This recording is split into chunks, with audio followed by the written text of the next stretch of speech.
Good morning and welcome to the NewsThang on Real Radio 104.1. How are you? It's me, Melissa Foxx, and for the next couple of hours, we'll see what's going on. We'll check it out. It'll be an interesting thing. The news, that is, also the Central Florida music scene. We'll be representing that today. We've got a couple of guests coming through, 3 of them, actually. Sounds very strange today in my headphones. Whoa! Yeah, it's good advice. Breathe in, breathe out. All right, let's see who... Oh, my God, we got all kinds of goofy-looking people staring back at me this morning. In the booth, we got Sylvester. Hello. Good Hi. morning. Hello. How are you? Not bad. Good, good, good. Next to you, the little guy must be sitting on like a stool or something. Oh, yeah. Yeah, you're on a stool? That's Tiny Tim. 2 of them. 2 stools? Yeah. Wow, the funny just never stops, does it? Oh, Josh is there. Hi, Josh. Good morning, Melissa. How things, Josh? Not so great. You know, I was in such a good mood when I got here. I really was, yeah. It's all Sorry. good. No, it's okay. No, it's my fault. My fault. No, I blame me. Oh, sitting next to you, Face Ventura. How you doing there, buddy? All right? What's up? Not much. How's it going? I'm doing okay. Watch out for the guy to your left. I'll keep that in mind. Gary. Oh, and then we got the new guy on the phones today there. How you doing, new guy? You all right? Yeah, great to be here. Mm-hmm. Great to be. What? No, really. Seriously, what? I said great to be here. Okay, just checking. Great, the new guy. Yeah, somewhere I have a list. I'm not very prepared today. Jeez, maybe I should go sit in the other room. It's not my fault. I mean, I have a list. I've got everything possibly that I could need to talk about right here in front of me. It's just not very organized because I spend time taking care of Josh. Yes. What the heck? Huh? Sorry. Yeah. I hear you. Sorry. I don't Too know. much pot. What was that?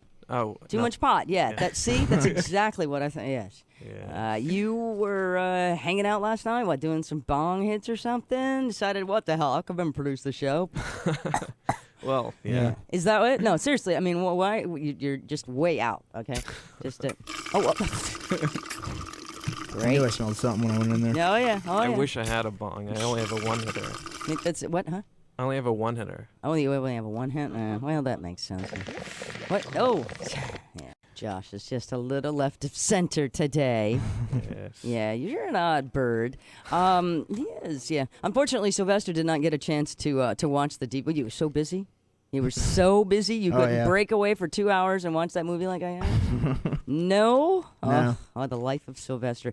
I watched a movie that Josh gave to me to check out. Didn't you say it was one of your favorite movies or something? Well, it's hilarious, I think. You think? Yeah. Yeah. Hilarious.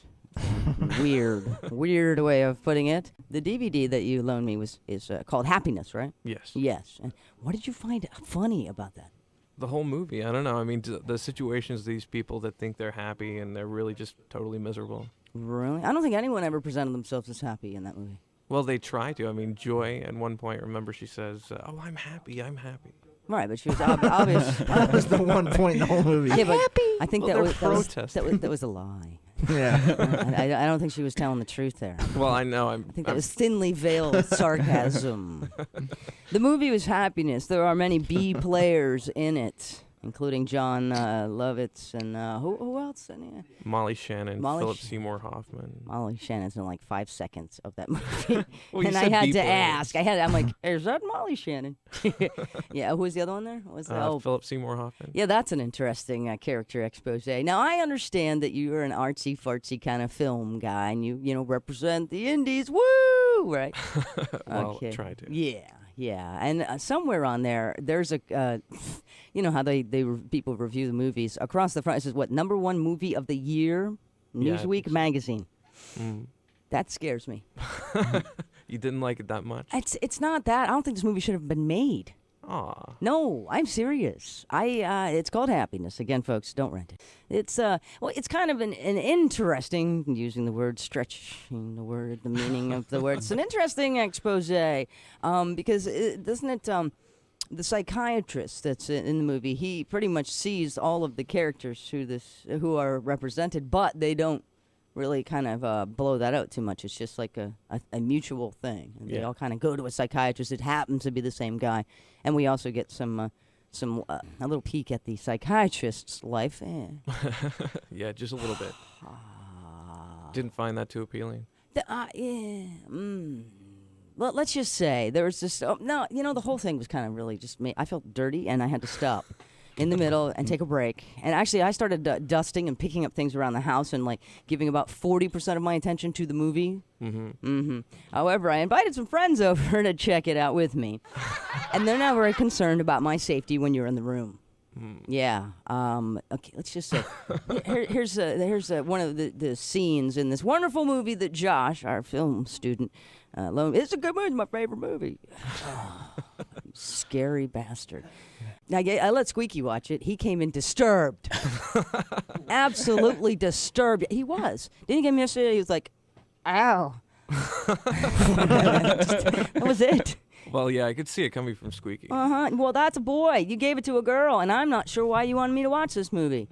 You didn't think anything was funny in it? No, I thought it was pretty damn disgusting. Well, here's the thing. You got one guy who is Philip Seymour Hoffman, who is going to the psychiatrist, and his big deal is he's got this fantasy about just banging the hell out of, Laura Flynn knocking Boyle. the bottom out of Laura Flynn Boyle, who is a neighbor of his. Then he makes a lot of nasty phone calls to women, just random dialing on his own time. And, sometimes to completion, usually on a wall, where he then posts a card or a correspondence from someone and sticks it on the wall using his spittle. Yeah. His ejac. Nice. Yeah, that was not necessary. Get this big old please against the wall. Scoops it up with a postcard and then just kind of goes, puts it on the wall. Nice. Now that's priceless, and that's like, 10 minutes into the movie, if that? Oh, God. Well, it lets you know what you're in for. I don't think it did. No, I don't think it did. I really don't. Anywho, the psychiatrist himself is quite an interesting one. A little bonding scene with his son about masturbation and how eventually, if you keep working it, son, some white stuff will come out, and that'll be an interesting deal, and then you'll have completed the job, but you keep trying. That's great. You didn't find that touching? No, not at all. No, I did not find that poignant at all. Thank you. Later on in the movie, the son invites a friend over for sleepover, as often boys do. Dad drugs brownies and then has anal sex with the boy, the friend of his son's, on the way bringing him home. That's good stuff, yeah. You sick bastard. What is wrong with you? Are you okay? Good time. And then the kid, by the way, who looks like a younger version of Squeaky. At some point, you put him on the balcony, his cheeks are all flustered, you don't see any arm movement, but his breathing is heavy. At least judging from the closed caption, heavy breathing continues. He's peering over the balcony at a bikini-clad gal, looking at her cleavage, working away, pounding his bud. And eventually we finally get, the piece de resistance. He manages to come. Do we need the shot of that dripping off the banister and the dog coming up and licking it off? Do we? Is it necessary? This movie should never have been made, Josh, and you are now scaring me. I'm sorry. You think that's your favorite movie? No, my whole world. Just one of my favorites. When I think about favorite movies, I think about things like, maybe The Hunger, Catherine Deneuve, David Bowie, Susan Sarandon, something like that. Where kind of hot, sexy, little horror, a little drama, a little class. Sorry. My friends are sitting on the couch. It's Friday, evening. Well, hey, watch this. It's a movie. One of my film students. Oh, well, it can't be that horrible. Right. Think again. I had the luxury of getting up and tidying up the house and half paying attention to the movie, and that's how much of it I caught, if you notice. Whereas the other one sat on the couch, sort of, hostage to Josh and his happiness movie. Josh. Well, the guy did direct Welcome to the Dollhouse before that. Did you see that? Yes, I did, and that's why I was slightly disappointed. Oh, really? Yeah, Welcome to the Dollhouse was not bad, Wiener Dog. I mean, this isn't even close. This is no Wiener Dog? I mean, this is maybe comparable in a very small way to a shed scene in Welcome to the Dollhouse. That's about, okay?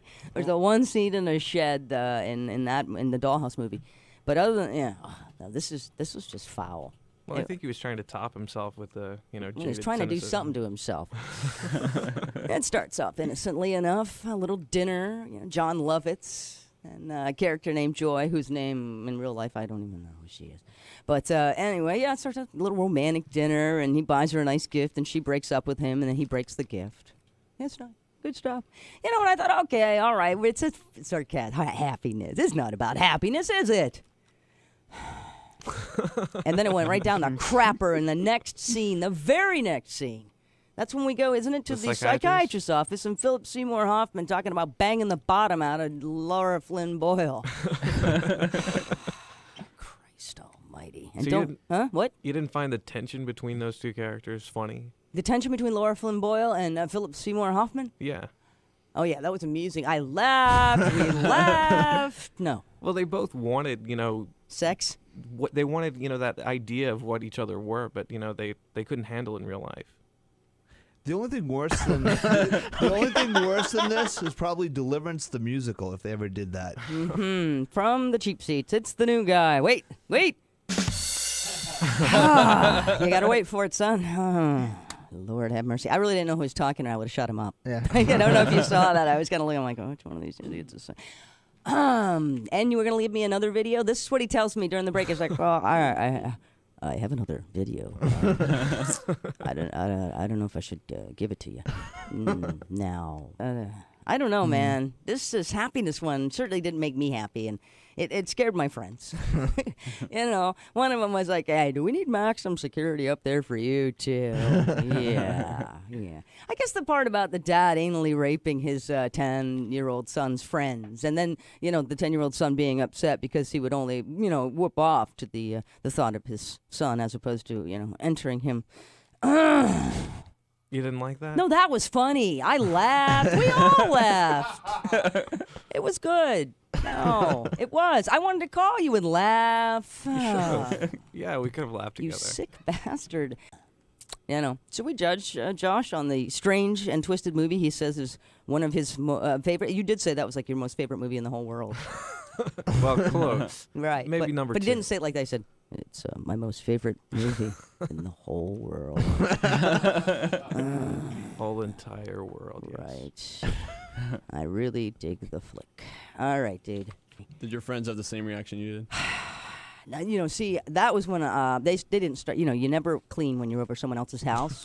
Okay, I got up and started picking up and tidying up, and look, we could probably vacuum out on the patio. Those bricks look pretty dirty. I'll just be out here, Not bad. All right. My friends they were appalled. Okay. Things were said like, "Why was this movie ever made? Why did you make us watch this movie? Do you mind if I throw up?" And some other stuff like that. What's wrong with Josh? Yes. Josh made me. And most likely, why did your intern give you this movie? What was the math behind that? What was his agenda? And I try to make excuses because I don't know. At this point, I don't really know what to say. And this is only about, I'd say, halfway through the movie when these questions start coming about. After the dad drugs his son's friend with brownies on a sleepover. Yeah. And the wife wakes up a little used. Did we have sex? Because they hadn't been having sex. Yeah, but yeah. So what was it? I mean, why did you want me to see that movie? I don't know. I was just sharing it with you because a lot of people haven't seen it, and I thought it was really funny. Alrighty then. I'm going to quickly change the subject. Hey, we got names here for the new guy too, by the way. Rerun as in what's happening. Rerun just wouldn't work. Rerun? No, I don't think it would. Yeah, first of all, you're not black, and I doubt you can dance. I mean, I'm just, you work with what you got here, but I don't think you can dance. Well, it is Wednesday. Yes. Yeah, it is. It is Wednesday. Why? Did you want to check and see if he's wearing his panties? No, I was actually hoping Tim would. Then I could jerk off to it. Oh. Oh my God! Damn! Wow, too bad we can't make a promo out of that, you sick bastard. Oh. This is the not-so-bads of the NewsThang. This is the not-so-bads of the NewsThang. Shame on the network that puts this junk on the air. With Melissa Foxx on Real Radio 104.1.